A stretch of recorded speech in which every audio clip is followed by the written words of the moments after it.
네, 이번 시간에는 뱅크하이스트 데스위시를 스텔스 솔로로 한번 공략을 해보도록 하겠습니다. 스킬 같은 경우에는 최소 요구 스킬만 이제 찍어보도록 할게요.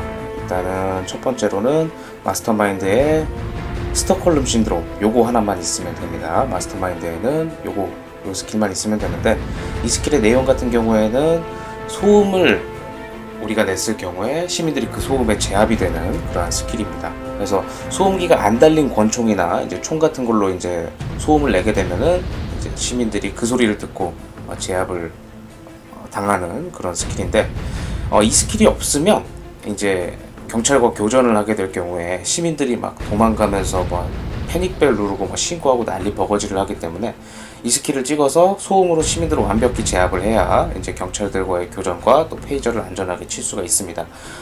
특히나 이제 시민 같은 경우에는 이제 패닉벨을 누르게 되는데, 그 패닉 버튼 같은 경우에는 ECM으로 막을 수가 없어요. 그래서 제압을 확실하게 해주거나 아니면 패닉 버튼으로 뛰어가는 시민을 잡거나 이제 그렇게 해야 되는데, 그런 고생을 좀 덜고자 이제 스톡홀름 신드롬을 찍었고, 그 다음에 이제 살펴봐야 될 것이 고스트 스킬의 이제 이쪽 트리입니다. 보게 되면은 카멜레온 에이스에서 인케이스 모드에서 아이템을 획득할 수 있는 이 스킬, 에이스 스킬이 필요하고요.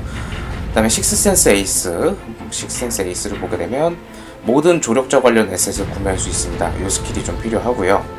그 다음에 이쪽을 보시게 되면 사실은 에이스도 굳이 필요가 없고 베이직만 있으면 됩니다. 지속 시간을 약간 늘리고자, 굳이 이제 손이 좀 빠르거나 반응 속도가 빠르면 베이직도 필요가 없긴 한데, 어차피 ECM 전문가 베이직은 필요하기 때문에 이제 건너가는 달인인 셈 치고 이렇게 스킬을 배분을 했습니다.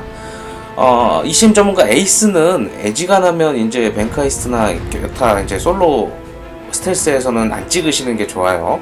이제 ECM 전문가, ECM 스페셜리스트 에이스를 찍어버리게 되면 페이저 응답이 지연이 돼버리기 때문에, 예를 들어서 ECM을 붙이고 경비원을 3명을 사살하게 되면 3명의 페이저가 전부 다 한꺼번에, ECM이 지속시간이 끝난 후에 3명의 페이저가 한꺼번에 오기 때문에 솔로 스텔스에는 그렇게 적합하지가 않습니다. 그렇기 때문에 베이직만 찍어서 ECM 소지 개수 2개까지만 확보를 해주시고 그렇게 시작을 하시면 될 것 같아요.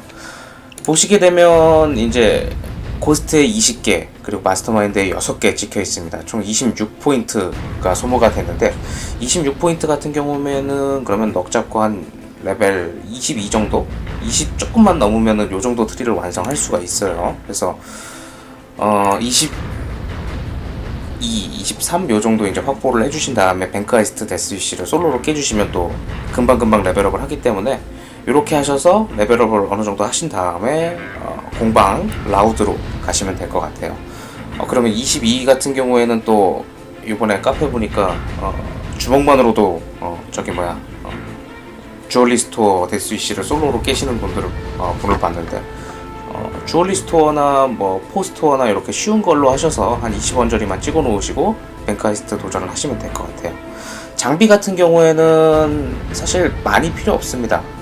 톱도 사실은 있으면 좋고 없으면 말고, 톱 같은 경우에 이제 예전 같으면 스킬이 있어야 들고 다닐 수 있었는데 이제는 스킬이 필요가 없기 때문에 톱 하나 들어주시고, 보조무기는 소음이 나는, 뭐가 됐든 간에 주무기든 보조무기든 소음기가 안 달린 총이 하나 있어야 돼요. 소음이 안 달린 총이 있어야 앞서 언급드렸던 스톡홀름 부분을 베이직의 효과를 볼 수 있기 때문에 그렇게 들어주시고, 장비는 당연히 ECM 제공 들어주시면 될 것 같습니다. 네, 스킬 설명은 이 정도로 하도록 하고요. 바로 한번 시작을 해보도록 하겠습니다. 뱅크하이스트 들어가서 데스위시를 들어가서 시작을 해보도록 하겠습니다. 글쎄요, 이 뱅크하이스트 공략을 한 3번째 정도 찍는 것 같은데, 대강 이제 예전 동영상을 그냥 재업해도 되는데 이제 많은 부분이 좀 바뀌어가지고 다시 업로드를 했습니다. 사전 계획 같은 경우에는 키카드를 이쪽이든 이제 취향에 맞게 배치를 하시면 될 것 같아요. 저 같은 경우는 이쪽이 좀 편해서 이쪽에 많이 놓습니다. 여기다 놓으시고, 톱을 가져갔으니까 톱을 하나 놓도록 하죠. 톱을 가져갔으니까 탄약 가방을 이쯤에 놓도록 하죠. 이렇게만 놓으시면 쉽게 깨실 수가 있어요. 이렇게 하셔서 일단 시작을 해보도록 하겠습니다. 재수가 없으면 좀 길게 걸릴 수도 있는데 좀 재수가 좋으면 좀 빠르게 끝낼 수도 있는 게 뱅크 하이스트죠. 뱅크 하이스트 하니까 이제 생각난 건데, 고뱅크 같은 경우에도 사실은 구성을 참 잘했어요. 예, 되게 재밌는 하이스트인데 보상이 이 뱅크 하이스트랑 차이가 없어요. 예. 구성도 좋고 반대로 말하면 신경 써줄 게 많고 그런 부분인데, 예, 보상이 구리다 보니까 다들 고뱅크를 안 하려고 하죠. 경비가 나올라나? 나올 것 같진 않네요. 스크래치 써서 키카드를 이렇게 꽂아줍니다. 근접 공격으로 이렇게 잡아주시고요. Sorry, Control. I was gonna take a bite of my sandwich, but instead bit the radio. Stupid me, right? 이렇게 해서 경비실이 제압이 됐고요. 한번 카메라로 쭉 한번 둘러보세요. 경비들이 어디 있나. 대강 위치를 알아야 빠르게 제압을 하니까.